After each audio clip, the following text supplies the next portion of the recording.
अस्सलाम वालेकुम नाज़रीन, कैसे हैं आप? ठीक ठाक हैं?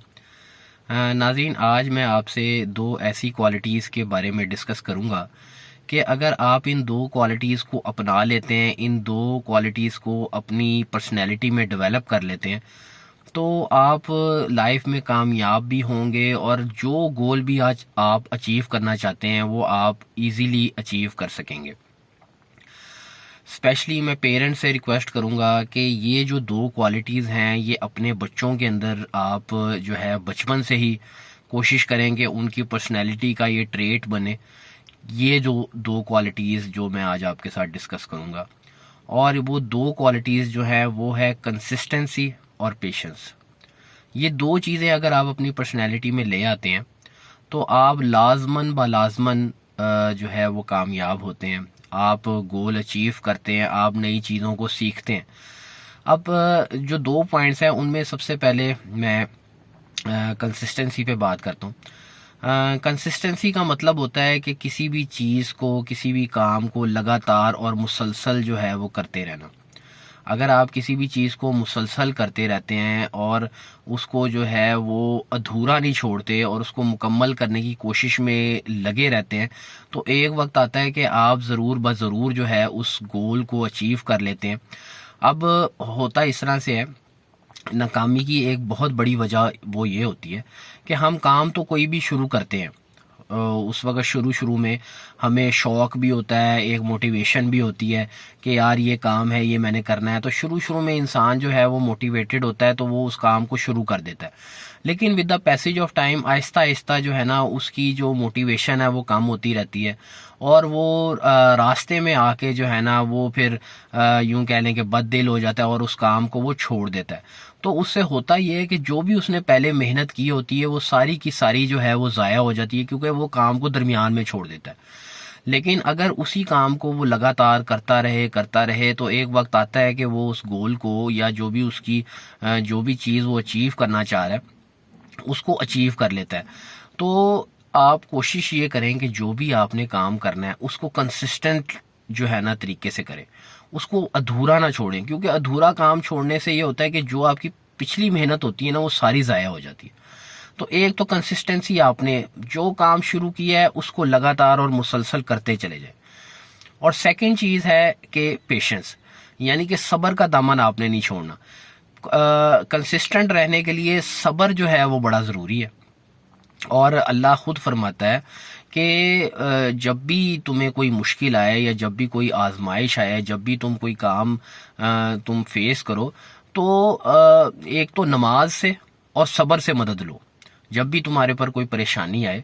अब देखें, जब हम किसी काम को कर रहे होते हैं वो एक हमारे लिए, देखें हम स्ट्रगल कर रहे होते हैं किसी भी चीज़ को अचीव करने के लिए ना, तो वो भी एक तरह से एक इम्तिहान होता है।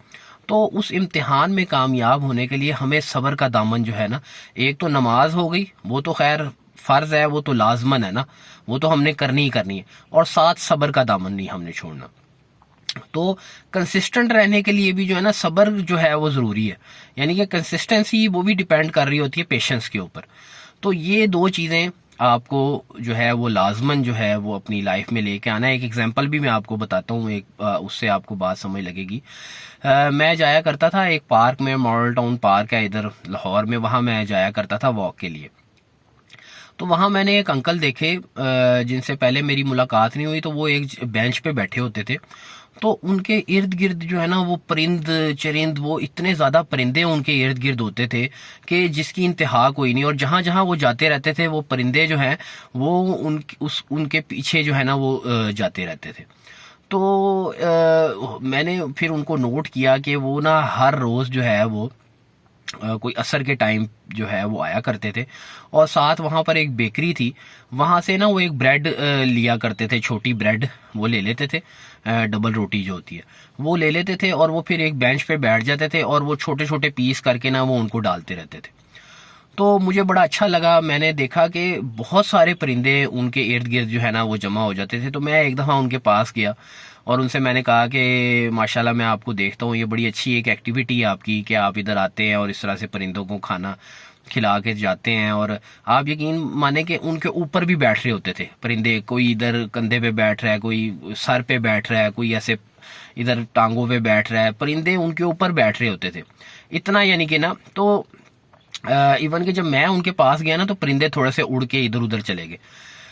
तो उन्होंने मुझे, मैंने कहा ये आपने कैसे अचीव किया, यानी कि इतने परिंदे, आप इतने क्लोज हो गए हैं आपसे परिंदे। तो उन्होंने कहा कि बेटा जब मैं पहले दिन इधर आया था ना, तो सिर्फ एक दो कौवे थे जो आए थे मेरे करीब।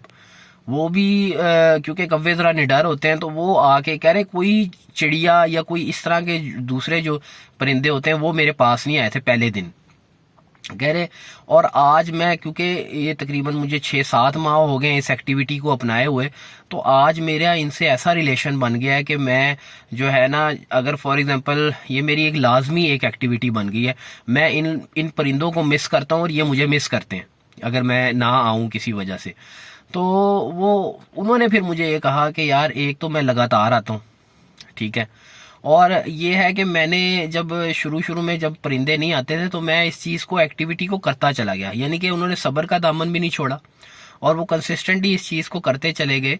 तो अब ये होता था कि परिंदे कभी उनके ऊपर बैठ रहे हैं, कभी इवन के वो ऐसा वो उनके साथ कम्युनिकेट कर रहे होते थे, बातें कर रहे होते थे, तो इस तरह से फीलिंग आती थी। तो ये चीज़ें जो हैं, ये दो जो पॉइंट्स मैंने आज आपके साथ डिस्कस किए हैं, ये अपनी लाइफ में ज़रूर लेकर आएँ और मेरा मैसेज आप लोगों तक ज़रूर पहुंचाइएगा। बहुत शुक्रिया आप सबका।